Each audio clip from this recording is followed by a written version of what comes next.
Well, hello there. This is the bloke who walks, and welcome to This Walking Life, the YouTube creator's commentary for this particular video, which is walking around the Melbourne cricket ground on the cusp, the eve of the Boxing Day Test 2020 in Melbourne for the series Australia versus India. And I wanted to record this video, and straight off the bat, before you tap out, if you're not going to listen to all this video, for anyone who's in a similar situation to myself, just starting off, been going for a couple of months or a while and still not really getting much traction in terms of views or watch time or subscribers,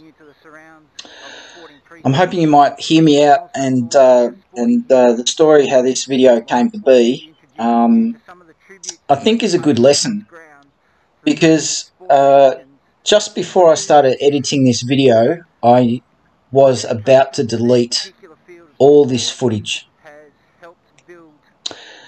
and quite possibly I never would have gone back to record this area. But this video turned out to be a lesson to me, a really strong lesson in just getting things done and not getting too hung up on, look, there's lots of things about this video I don't like. There's lots of things about the footage. The day that I was recording it, I wasn't in the best of moods. It was a complete accident that I was even there on the day. I didn't think that the weather was especially bright enough. I filmed at about 10:30 in the morning. The sun was still struggling to get through. It was really windy, and you know, aside from walking around the MCG with a camera, I didn't really have that much of a plan, to be honest. So if you're still listening to this commentary and you're still interested in knowing why I think this is one of the best videos I've ever published to date, and it's an example of, you know, evolving techniques in filming and editing and just getting over yourself and getting out of the way and just getting things done, I hope you'll get something out of this. So the short story is that I didn't really have much of a plan for being on the ground on Boxing Day itself. In a COVID-free world, what I would have done, I would have filmed a very long video, starting off getting the train from my home in the eastern suburbs of Melbourne, getting the train to Richmond, getting off, walking, just filming and like a true travelogue, just the experience of going from your home on public transport to one of the best known, best loved, most famous sporting grounds, sporting arenas, sporting stadiums in the world. For I never take it for granted. The Boxing Day Test is a very unique and special event at a great time of year. There's nothing better than rolling into the MCG for a day of watching cricket in the outdoors with a huge crowd, enjoying the outdoors. The day after Christmas Day, just shrugging off that, you know, that Christmas hangover, whether it's from the build-up of stress of getting ready for Christmas, or a day with relatives, or just a day of drinking, or just getting into holiday mode. There's no better thing to do on Boxing Day in Melbourne. But that's in a COVID-free world. So this year, I wasn't particularly concerned about doing that. I hope to do that in the future. Hope to be still doing this in the future. But I wasn't too keen on mixing in big crowds. Once we knew the test was going ahead, the cricket match, I wasn't too keen on being around big crowds. even though the capacity was restricted. It didn't make sense to me to put myself in amongst big groups of people, even though Melbourne, up until a few days ago, we were still case-free. We had about 60 case-free days non-stop, and that's now come to an end as of today, which is the 2nd of January. Today I'm recording this. But so I sort of had a really vague plan that, yes, I would record some footage, but I didn't really have a plan other than walking around. But as I arrived on site, I realised that I could make something a little bit interesting out of this walking around the MCG by using a technique that I discovered when I was at Melbourne Park Arena, that I could make pretty interesting dynamic footage come to life out of just walking around a statue and then speeding it up 3 to 4 times in the editing process. And because I use a handheld technique with the camera, and the camera's, it's not the biggest and the best with all the bells and the whistles, but it actually makes the statue come to life a bit. So here we are going around Shane Warne, just outside the members, and we're on to our 3rd statue now.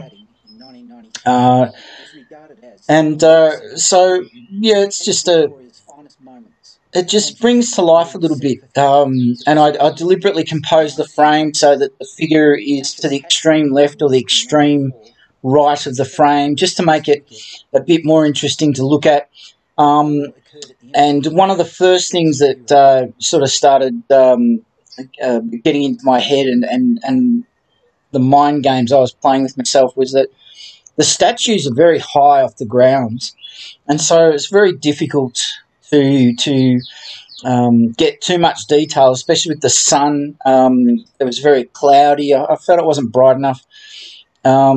And I felt like, and I was determined not to do too much chopping and changing, starting and stopping with recording, because it's really annoying in the editing process when you've got lots of little files to stitch together. So I was determined to keep the camera going.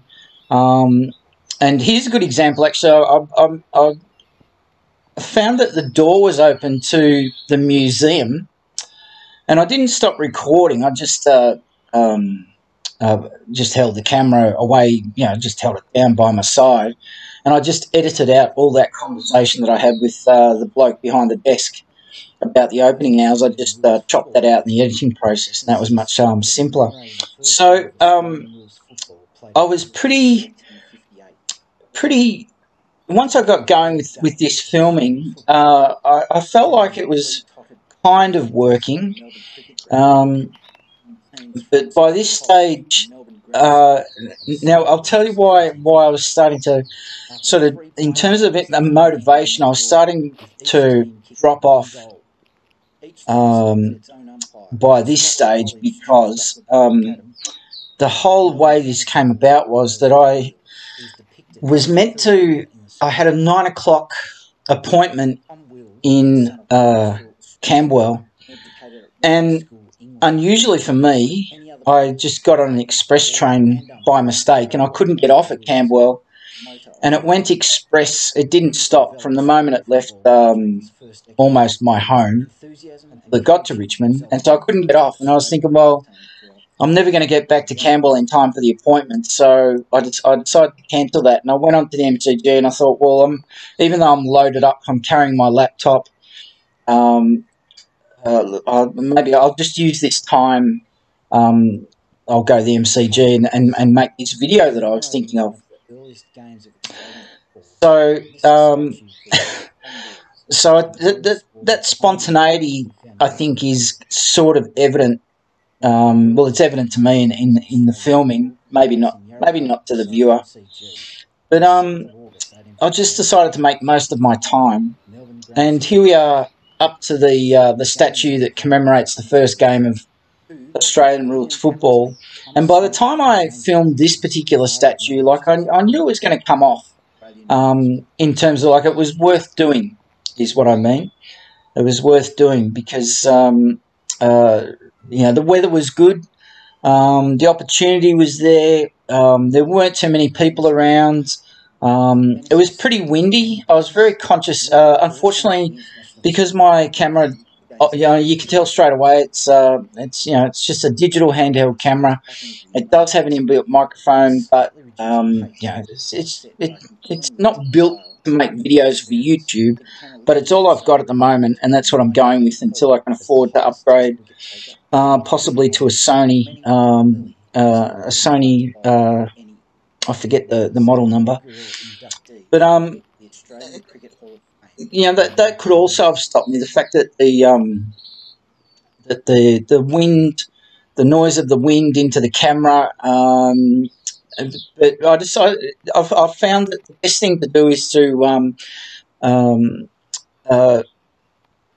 rearrange the background noise, substituting some audio that's not got the wind in it, and that works quite well. So if you are an audiophile, if you do have an ear for sound, or you're a sound technician in the film industry, or you're an editor and you do have an ear for sound, you'll notice that the soundtrack to this video is pretty much on the same 10-minute loop. You'll notice the same little kid's voice echoing, calling out in the background, because there was a dad walking his two kids through the MCG parkland, and I never filmed kids, so I had to stop and wait. They were about 70 metres away from me, and I had to wait for about 10 minutes until they were well out of range of my camera and the direction I wanted to walk, because I just don't want to ever film kids. But I did capture the sound of their voices, not their images. So if you've got an ear for those sort of things, you will notice, if you listen carefully, you'll notice the same sound of the same kid's voice popping up and the same magpie noises. So that's on a permanent loop in this video. Only because the wind was so strong and so deafening that I can imagine that one of the reasons this channel isn't getting much traction at the moment is because of the video quality and the audio quality, and I'm fine with that. But I'm not going to let that stop me, and I hope that's another lesson to anyone. Just because you haven't got the latest equipment, the best, there's really nothing stopping you from making something and putting it up there and publishing it. So I hope these videos, that you can see that there's other qualities about these videos, I hope stand out, and I think this is one of them. The filming technique that I've developed so far, the editing technique. And on the editing technique, I'll just spend a bit of time talking about. So if I backtrack to my first comments, that I was going to delete all this footage, because by the time I finished filming at the MCG, I was really tired, I was really grumpy, I was really I was really pissed off that I missed my appointment in such a stupid manner by getting on the wrong train and getting on express. And I was basically going to delete all this footage and at best not even bother with it. But I made myself sit down to have a look at it. And once I got going in the edit, I realised, because one of my favourite things to do to make the footage a little bit more dynamic is to speed it up. And right now the video is behind the grandstand, backing onto the railway lines and the tennis centre over the other side of the railway lines. And there's nothing in this area of any note.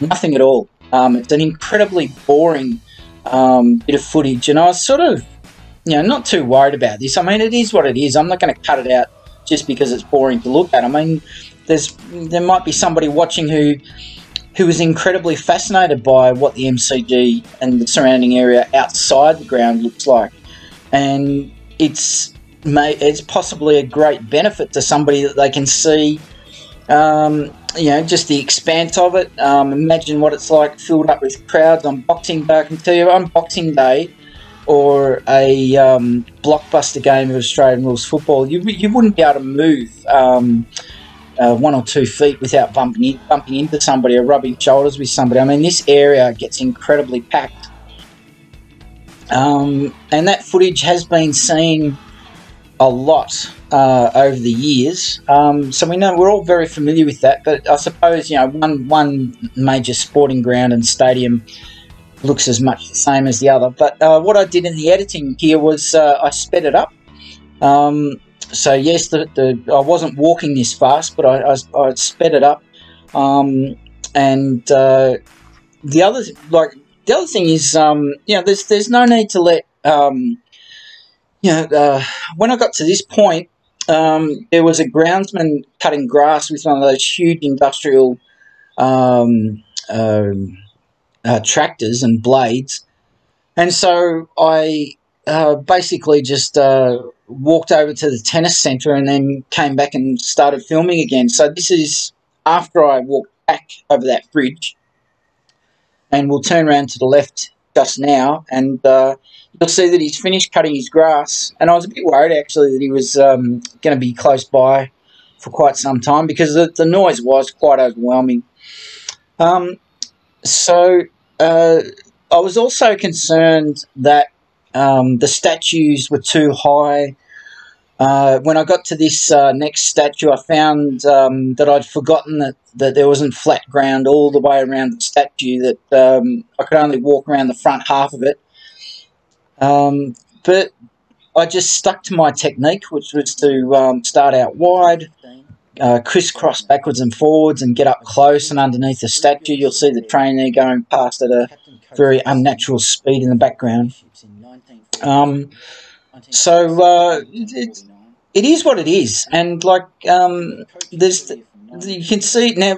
This is where I started feeling a little bit more comfortable, possibly because although the sun wasn't really shining 100% on this side of the ground, you'll see the clouds in the background look very dramatic, and gave a different life on camera to this statue, because of the dramatic sky in the background compared to a pure blue sky. And all of these statues, I mean, this is a typical Melbourne day, really, where you've got almost the cliched 4 seasons in a day, in a morning. And that's, you know, one of the other strengths of this particular video is because it doesn't look the same the whole way through. And the camera that I've got as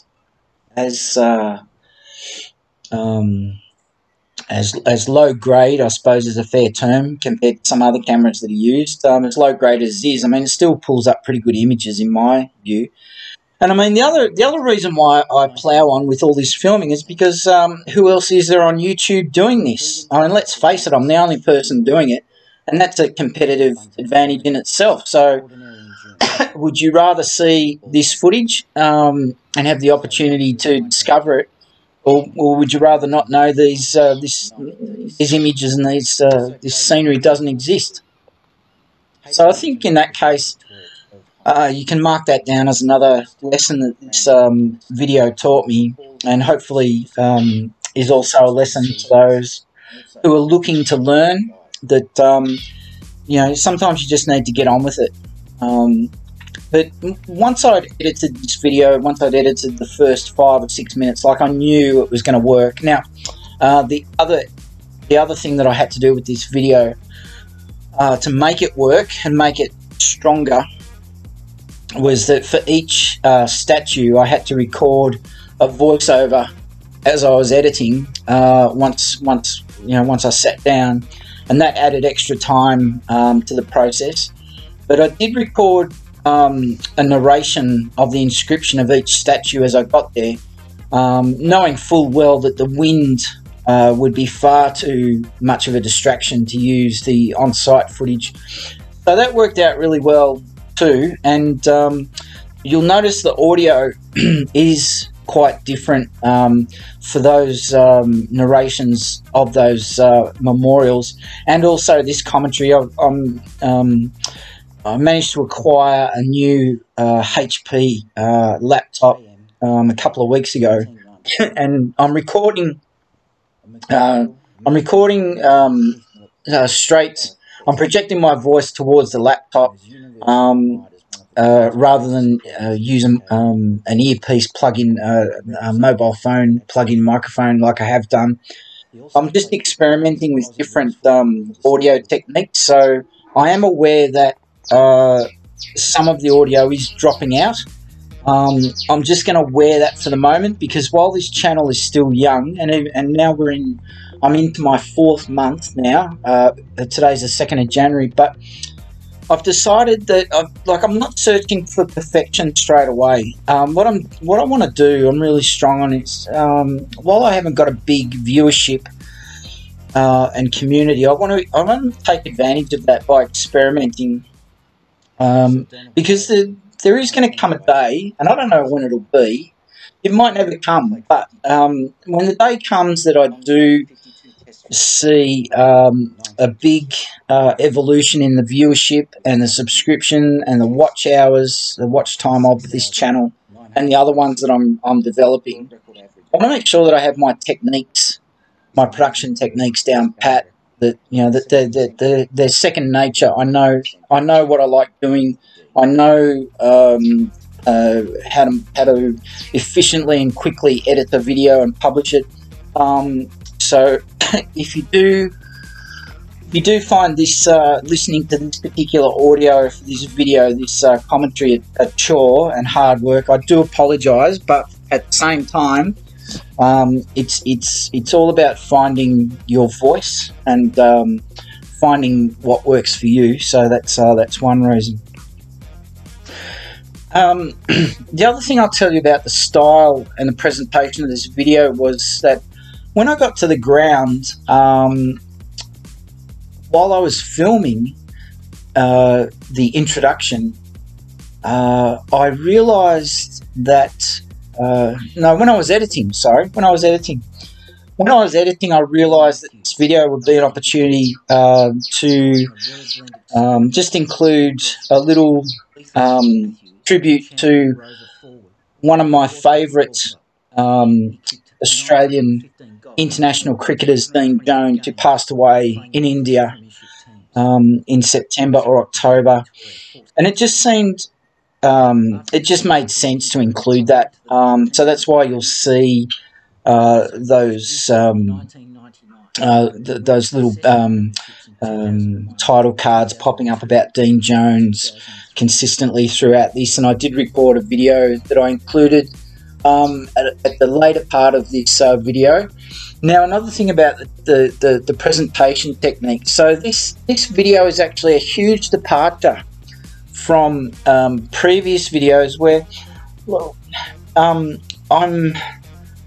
learning slowly to adapt my storytelling style to the style that viewers on YouTube demand, which is to hit the mark very, very quickly in the first 30 seconds. So by way of explaining that, the way this video began was that I began filming this video at a distance from the MCG, way up high on the eastern side of the parkland, looking back down to the stadium, a little piece to camera, and then slowly winding my way into the parkland, through the parkland, and then starting off at the first statue. But what I did in the editing, as you'll see, that there's just an establishing shot with those 4 title cards, and then straight into the walking part of the video, and straight up to the first statue by about the 30 to 40 second mark, I think. And that's me learning to understand that I've got to adapt my style from a storytelling style where you have a long beginning and introduction, you save the best bits till last. What I've done with this video is I've taken the best bits and I've put them first, and I've tried to put them first. I've tried to pack it up front, and then so this video ends with a visit to it ends at the feet of the John Coleman statue. That was the end of filming. But what I did was I took the front. I took the front footage and put it after the Coleman video, and I reversed it. So it looks like I'm walking backwards uphill, but it's not the case. I'm walking towards MCG while I was filming, but I've reversed the footage because I think that's an interesting style. I'm just trying to see if it makes any difference to the viewer experience.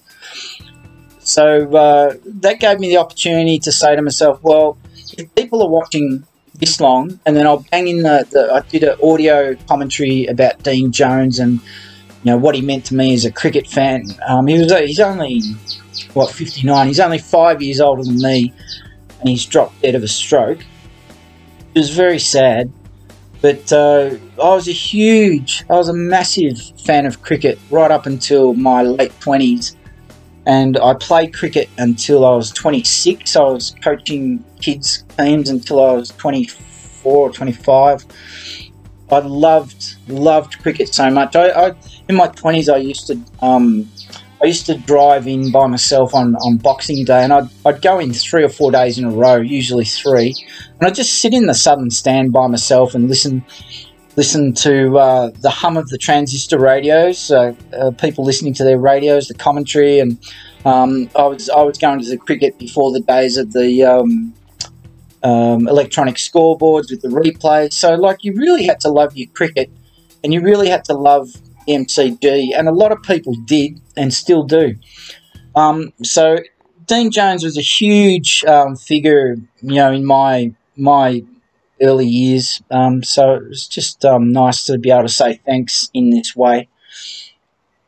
And then, so the video finishes up to the up at the original starting point where I started filming. So this video is really trying to attempt to marry all the things that I've been learning so far by watching other channels. What I'm seeing in my stats, I'm seeing the majority of my views, people are dropping out.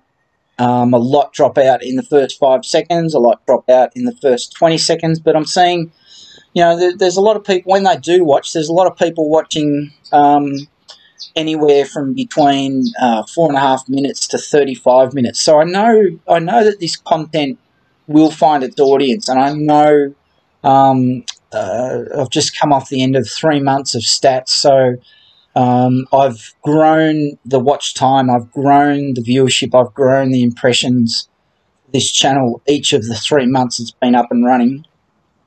And I'm thinking I'm thinking that largely all of my techniques for marketing and publishing and distributing this content is succeeding, and I feel like this channel is extremely unique in the way it packages the content. So we'll keep on going. But this video was a really big departure because the huge successful walking video content channels, they don't present their content the way that I do. And I'm not looking to be different. I just naturally am different. And I'm not trying to forge, a niche within a niche. But a lot of it's to do with the fact that, I've just got a digital handheld camera. So I can't actually compete with those channels in pure technical terms just yet. That's a way off. So for the moment, I'm just going to keep on the way I am. Even down to the thumbnails. Like I've noticed these huge successful channels with 500,000 subscribers and millions and millions of views. Like they don't even have a proper thumbnail. A lot of them. I suppose maybe they can afford to, but I'm still honing and refining things like title descriptions. I know that I have far too much detail in the description of the video. I know that I need to trim it right down. I know that it needs to get a lot more refined and a lot more granular. But for the moment, my main goal is to publish content. And as I say, if you can forgive the audio and forgive the quality of the footage, if you can forgive all the things that you think hold this channel back, it's early days, and I am evolving as a creator and a producer of this content. And you've got to go through that learning process. There's no, and we're just at this stage where we've finished the tour of the statues, and now you can see the footage is now going backwards. And I'd be interested to know if people actually work that out for themselves without me telling them. But I think it's an interesting way of trying to not fool people. I think it's an interesting way of trying to just mix up the presentation of the content a bit, so that people would expect this. I mean, this video goes for about 45-50 minutes, maybe a bit longer. That you're just changing it up a bit visually, where if they're starting to drift off or thinking about clicking away, that it's just another way of keeping them keeping attention for longer. Because I mean, the other reason why I filmed this footage walking through the MCG parkland is because I'm sure that not many people get to see this. The MCG, forget about the stadium. It's a great parkland. The public can enjoy and walk through. There's so much space. All this space, when I was a kid, up until the last 10 or 15 years, used as car park basically. But they don't seem to let cars park there as much anymore. And of course, on the big international sporting events, it tends to be filled out now these days with corporate marquees and all sorts of ways of trying to get more money out of people. But you can see by this stage, I confess, I was well over the filming. Oh no, hang on, I can't say that because this is the first part of the day, so I've changed the order around. But anyway, I can tell you, by the time I finished filming, I was well over it. And in fact, the John Coleman statue is not the last. There is actually about 3 or 4 more memorials that I was planning to film, but you wouldn't believe it, but there was a middle-aged or elderly lady sitting beside and underneath the statue that I planned to film next, reading a book or the newspaper. And I just wasn't in the mood to sort of walk up to her and say, "Oh, excuse me, I'm going to be filming. I hope you don't mind me doing circles around your chair and yourself." I waited for about 20 minutes and she didn't move, so I just decided to stop. And that kind of worked out well, because by that stage I was pretty over it and ready to move on. Go have a drink somewhere, a cup of tea or a cup of coffee. What else can I tell you about this video? I try to chop and change while I'm filming, so you'll see the camera is moving from side to side of this path, and I'm doing that ostensibly to just break up the vision, because if I was to walk straight down that path in the middle, that's about a 200 to 350 metre path. Well, it's a bit boring, and I don't like swinging the camera around from left to right in front of me either, because what I've found is that it's a little bit hard to maintain smooth filming, because the camera is in my hand. And I appreciate that for a lot of people, they expect any footage on YouTube to be perfectly still, but I challenge those people who have that critique of this particular content, because if you go, this is what actually started me off to go for this niche, was because if you go to any successful content channel in the tourism space, and go looking for videos made by blokes who just walk around the Philippines or Thailand or Kuala Lumpur, and you'll see that their camera technique is 500 times worse than mine, but you'll see that their channels are incredibly popular. Now, the reason for that is because they're walking around popular tourist spots, a lot of them possibly shady or peppered with women in skimpy clothes. Or so this channel, by comparison, doesn't really come off that bad, really, because there's a lot of a lot of commercial intent behind the creation of this particular type of content. But unfortunately, by nature of the fact that it's COVID, there's no crowds, not many people, hardly any people walking around. Especially for this video, I'm filming it on a day when there's no cricket. I think it was the 3rd of December I filmed this. So, it's asking a lot. Yeah, I mean, you've really got to want to, I suppose, to watch this video, you've really got to be interested in Melbourne and the MCG. I don't think you're going to be terribly, terribly thrilled about the audio and the footage. Empty parkland, anyway. So, this was this is the second video where I've made a conscious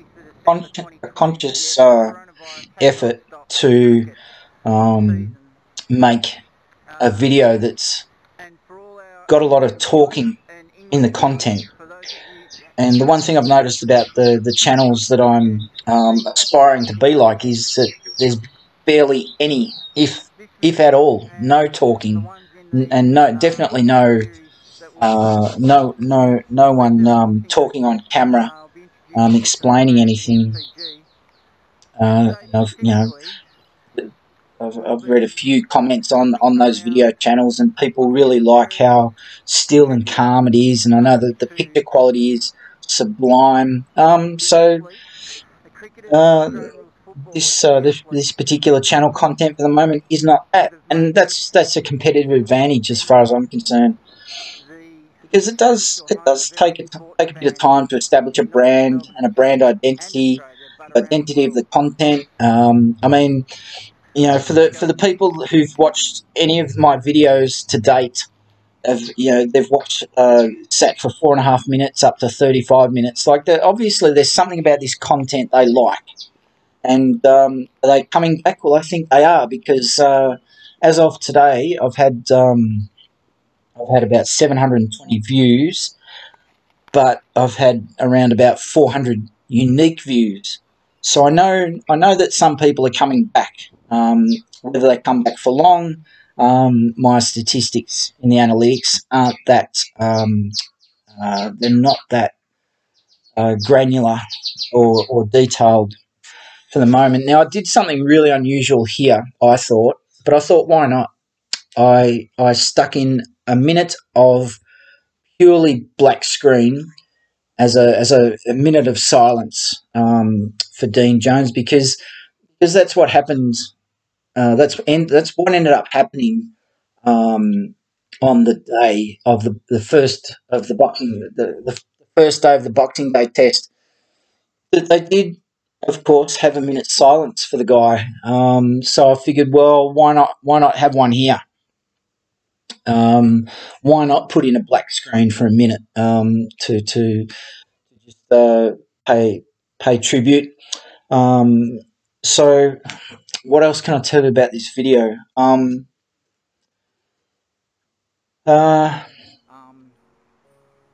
suppose, in an ideal world, I would have gone back to the MCG. even in these COVID conditions, and filmed a bit of the crowd. But then I was thinking, well, you know, do I really need to? And then I thought, well, no, possibly not. Now, this video takes a bit of a twist away from the cricket, away from the MCG.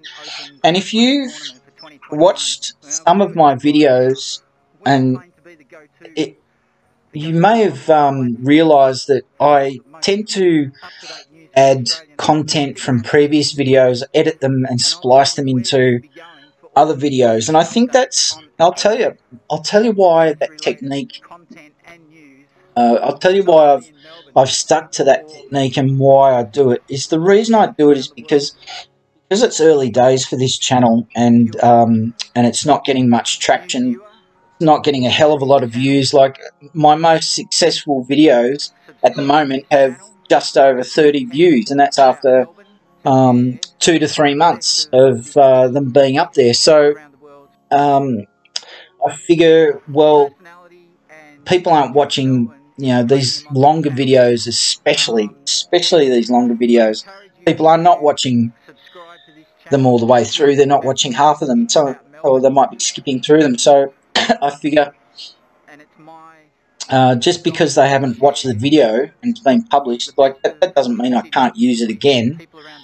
And this is operating on a theory that I came across during a conference many years ago. Create something once and sell it many times. So just because I've created the footage and the content once and published it once doesn't mean I can't publish it again. So although this particular footage, we're now in the show court 2 in the tennis centre at Melbourne Park, and this is from a different video about the start date of the Australian Open. Well, I'm including this because I figure, well, if this is an opportunity to get the same content in front of different people, or more viewers, like, why not put it there, really?